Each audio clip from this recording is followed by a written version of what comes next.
Well, hidely ho, and welcome back to Suck It Martha. Today you'll notice I'm wearing my glasses, and why? Because I'm serious today, serious about color. Shit just got real.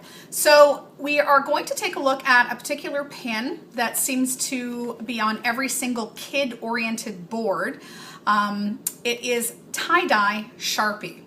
Now, with the tie-dye Sharpie, the reason it appealed to me was the whole concept of getting a whole bunch of dyes together and making a god-awful mess and, you know, dipping and dyeing for hours on end. Really not appealing to me at all.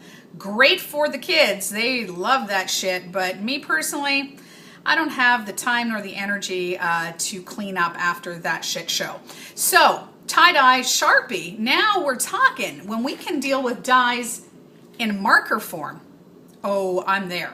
So let's take a look at all the materials that you need.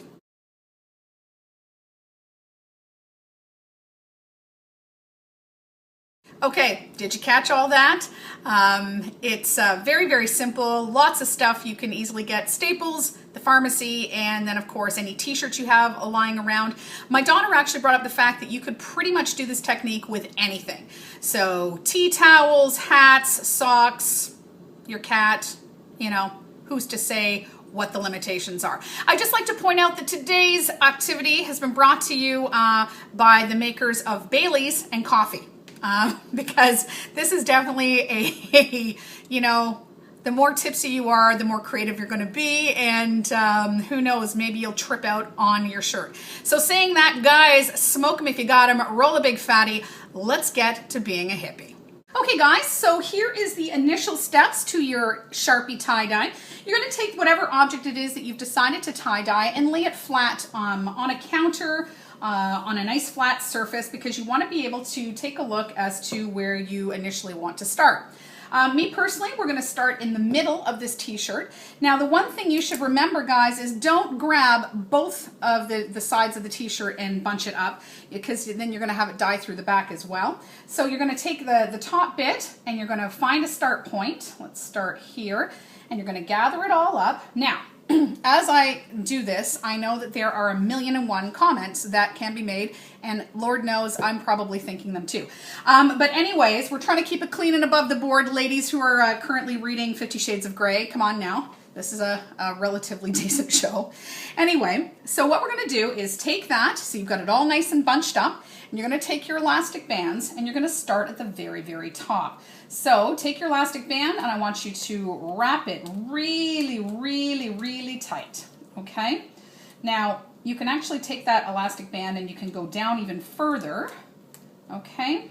And keep going until you can't twist the elastic band anymore. You see what I've done there?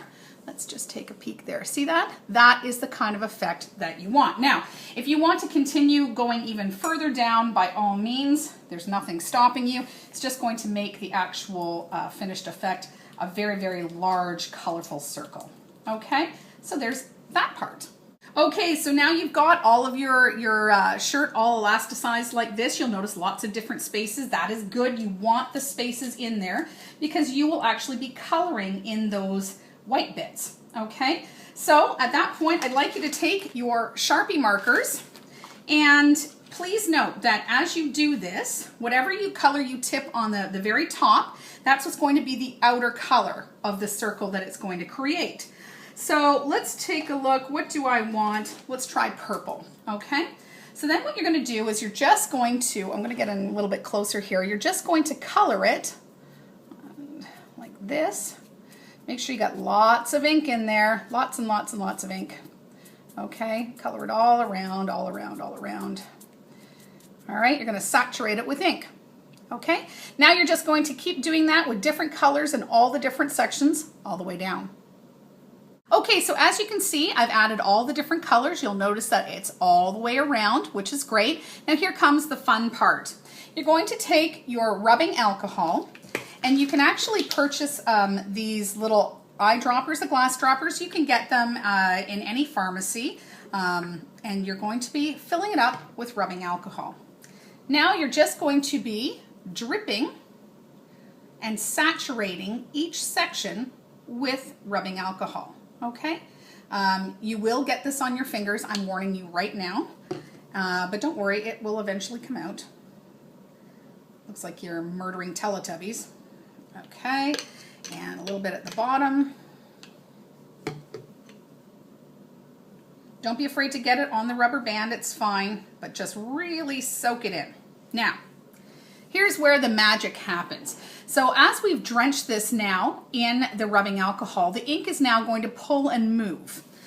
This is an actual science lesson in itself, talking about molecules and the path of things. So we're just going to leave that for the time being, okay? And I would actually leave it for a couple of minutes if you'd like to actually have a really, really strong effect. And in the meantime, let's take up bunches of fabric all over the t-shirt and continue on our way. Okay, so let me show you very quickly as to what's happening. So do you see how the ink is actually being pulled down and around out of the shirt? The more rubbing alcohol you add, the more you are diluting the actual color and the more it will run, which is great. So we're going to sit back and I'm going to drink some more Baileys and coffee, and we're going to wait for these to dry a little bit before I actually show you what happens. Actually, guys, while we're waiting for all of this tie-dye magic to happen, allow me to explain that there are a few different methods to doing this. I happen to go with the elastic bands because it gave me the more realistic, stunning effect that the original tie-dye shirts look like. The science project that I first discovered this pin on just called for you to drop the rubbing alcohol on, and then all the colors would blur together. And here's a picture as to what that looks like.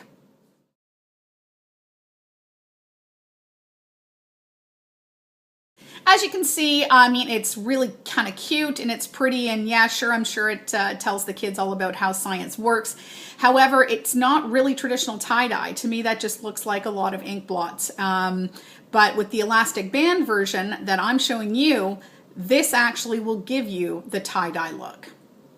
Okay, because I'm a rather impatient kind of girl today, we're going to take a look at the very first one that I did here. I am going to let the other two dry out, but I just kind of wanted to show you what the end effect is. So what you're going to do is you're going to take off your elastic bands. And ain't that a thing? Look at that. It actually works. And it's actually quite nice if you ask me. The colors are fantastic, great effects, and really the only thing you're limited to here is your imagination. Or if you drank a lot of Baileys, or maybe perhaps you've run out of Baileys and that's when your ideas will get a little stale. So, but look guys, it actually works. So we're going to let the other ones dry. If you actually let the elastic bands dry, like let the whole thing dry with the elastics on and then go to it the next day and pull it off, you'll end up with a lot of white marks in there where the elastic bands were, which also gives you a really nice effect. But I just wanted to show you what happens. So I think this is a success, guys. Okay, so I know you're dying to see the finished product.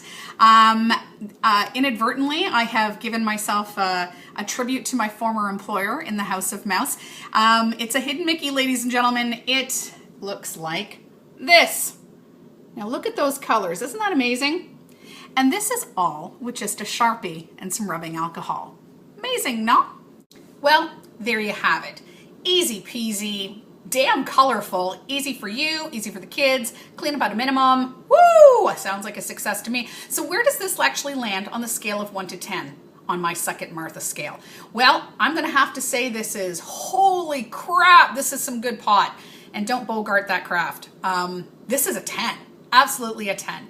Cheap, one of my favorite words. Low mess, entertains the kids, entertains you, and easy cleanup. So there you go. In the meantime, guys, that would be it for today, but I would like you to check out my website, www.suckitm.com. There's two sections I'd like to bring to your attention. One is the sound off where you can contact me with your questions, comments, concerns, pin activities that maybe you'd like to try. And the other one actually is a public open forum. This is for you guys. Get involved if you want to talk to other fellow pinners, if you have questions that you want to throw open to more than just me. This would be your space to do it. The next show that I'm going to be doing actually will be addressing some of the comments that I have received, because when you do sound off, it just comes directly to me and no one else sees what you're saying. So I will answer some viewer mail and we'll talk about the things that seem to be a concern to you. Some critiques, some not. We're going to have a lot of fun. Anyways, guys, that's it. Get creative, get pinning, and I will talk to you later. Bye.